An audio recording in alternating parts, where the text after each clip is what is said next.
Hello mga kaprinting, ako po si EJ Basas at meron tayong bagong video tutorial. And before we start, please like, share, subscribe, and don't forget to hit the notification bell para lagi po kayong updated sa ating mga bagong video tutorial. At ngayon mga kaprinting, ipapakita namin sa inyo ano nga ba yung mga na-experience namin within 9 months na ginagamit natin itong bagong-bagong Epson Workforce C5390.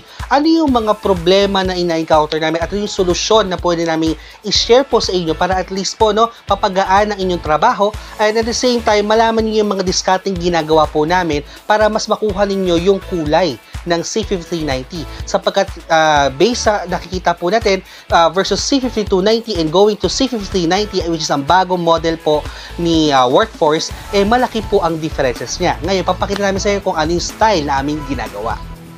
So ngayon mga kaprinting, first things first, alamin muna natin kung ano yung ginagamit naming ink for our Workforce C5390. Before mga kaprinting, kung inyong babalikan na aking mga tutorial, okay, sa ating YouTube channel, we are using Kuyi pigment inks, Pero sad to say mga kaprinting, using Kuyi pigment inks itong 2024, nagkaroon tayo ng malaking problema.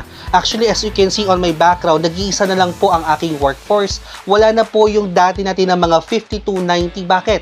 Lahat po yun ay sinira ng Kuyi magenta o kahit ng iba mga kulay, basta Kuyi, And because of that, hindi tayo naging preparado sapagkat yung apat mismo na ating Workforce ay nasira because of the ink itself din. Siyempre, sa sobrang lakas o sobrang laki ng gastos nito mga kaprinting, we decided na to sell na lang and to buy a brand new one which is a C5390. Pero mga kaprinting, based sa ating experience ngayon, sinasabi na po natin sa inyo, ito po ay talagang na-experience namin dito sa ating printing services sa home base. Nakita natin yung malaking color differences versus C5290, yung old version, going to C5390, So, pagdating kay C5290 is kuhang-kuha siya, actually almost kuhang-kuha, at hindi kami nagkakaroon ng malaking problema. Pero pagdating kay C5390 ay medyo maputla po actually, to tell you honestly. And syempre, kami po ay nag-iingat na ngayon at we are now using other inks, hindi na po kay Kuyi. Ang na-try na po namin na ink ay, yan po, si iTech Synergy. So ngayon mga kaprinting, ang ginagamit po namin ngayon ay iTech Synergy, as you can see on your screen right now. CMYK siya, but based on my knowledge, please correct me if I'm wrong kasi po medyo hindi rin tayo ganun kateki. We are just sharing our experiences to this tutorial. So iyan lang po yung ml. I think it's 100 ml ang available for iTech Synergy na pigment, pigment kasi I heard mayroong iTech din po na dye ink, pero we are using pigment only, Wala kaming dye dito po sa ating printing. Lahat po ay pigment. So as you can see, CMYK yan. So syempre yan yung aming sinasalin, but using this one for around 9 months, perfect na perfect siya. Pag kami ay kung kami may magdanazel, di may iwasan lang minsan may bungi, ilang flashing lang, okay na siya. So rather than kay Kuyi na sobrang kabado kami sapagkat isang buong kulay nawawala, or mas maraming bungi, kahit mas marami na kaming, or maraming beses na kami nagko-flashing, hindi pa rin magagawa o hindi pa rin nabubuo. Rather than dito, konting flashing lang, okay na siya.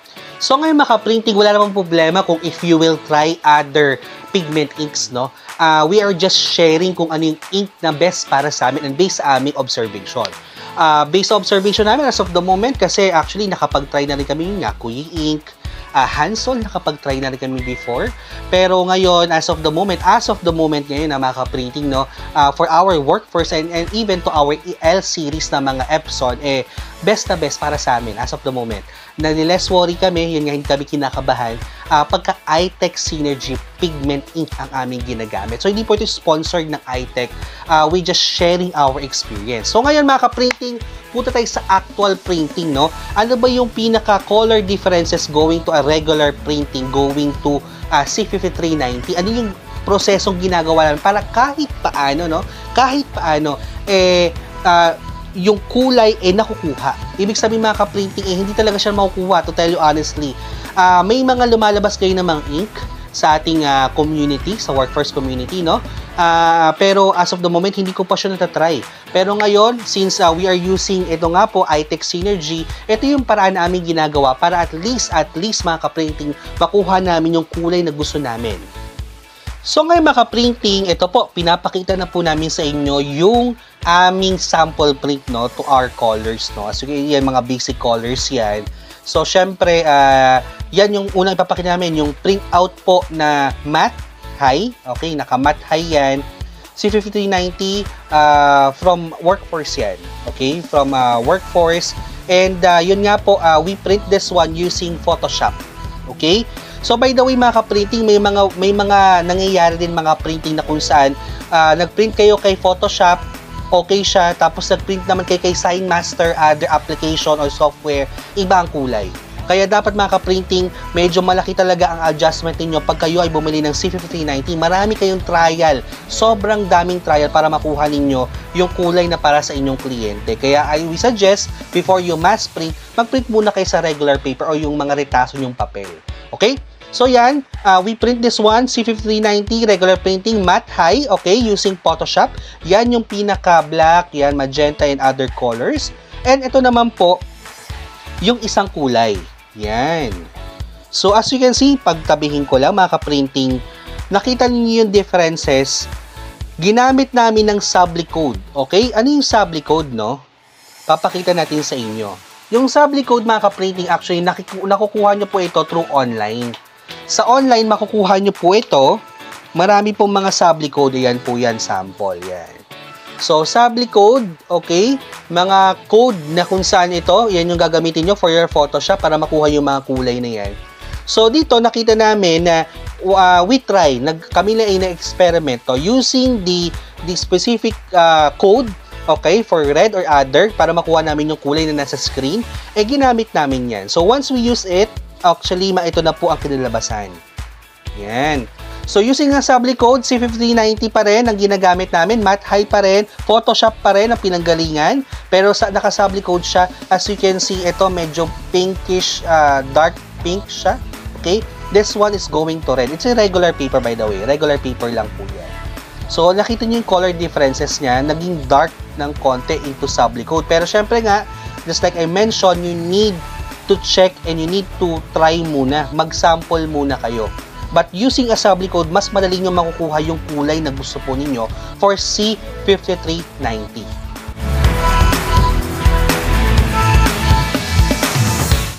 So ngayon mga ka-printing, nakita nyo na, no, using a C53 and using a sublicode, na print ito to a regular paper lang, naka-matte high settings, and using Photoshop.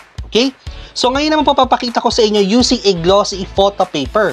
Okay? Siyempre, pagka iba ang materyales, paminsan or kadalasan actually, nag-iiba din yung color. So as you can see, ito, glossy photo paper yan, o yan, Coaf brand. As you can see, almost the same lang naman siya sa regular paper, no? Pero ito, medyo glossy paper na po ito. Yan. Yun kasi isa is regular. So as you can see, sa C5390, hindi makuha yung pagkapula. Yan. And then, medyo may problema tayo sa pagka-gray. Okay? Sa C5390. Pagdating naman sa sublicode, for regular muna tayo, medyo naging red na siya. Rather than ito, okay? Na medyo maputla ito, medyo naging red na siya. And yung gray, yan, no? Medyo nakukuha siya using a sublicode. And if we will go to a glossy, yan, C53 yan. Yan, so regular printing lang. So, yan yung pagka-red niya. Ito yung pagkaka-gray niya. Medyo, okay naman siya. Pero, syempre, may igaganda pa yan using a glossy din, pero sublicode. Yan, pagtabi natin. As you can see, glossy yan. Same thing with the regular and going to glossy. Yan, mas pula siya. Okay, mas orange, mas blue, mas yellow, mas green. And, as you can see, mas maganda yung pagkaka-gray niya.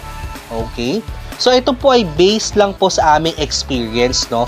That once we are using a C5390, talagang ginagamit namin yung mga sublicode na yan. Ito, yan. So, yung mga sublicode na po na yan, nakukuha naman yan through online. We are using also this one pag kami nagpiprint ng subli para makuha din namin yung kulay once na pinress na po namin ito sa aming heat press. So, nung tinry namin, nagulat kami, at least nakuha kahit paano, no? Pero hindi siya 100% kuhang-kuha. Kahit paano. Using a pigment iTech Synergy. So, ngayon mga ka-printing, nakita nyo yung differences using a regular paper and a glossy paper. Nakita nyo rin yung regular printing na naka-matte high. Nakita nyo rin yung subli. process natin na coding, okay? Yung code or yung hex code, alright?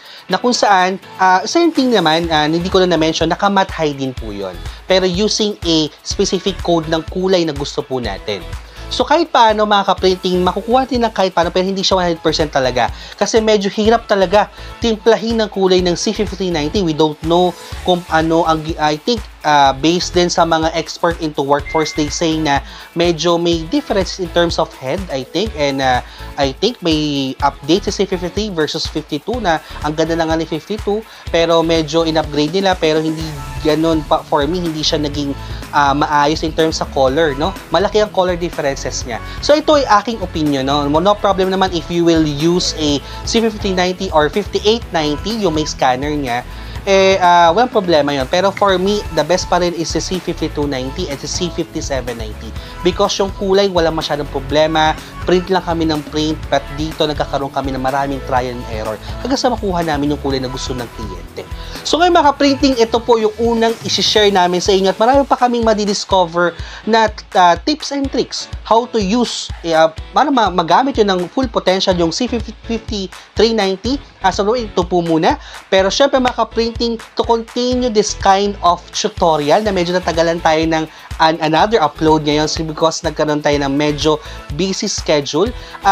We hope na you still like, share, and subscribe to our channel para at least continue natin ginagawa ito and we can share our knowledge and our experiences to all of our mga ka-printing na gusto matuto mag-print o magkaroon ng business na printing services. So yun lamang po. Maraming salamat mga ka-printing!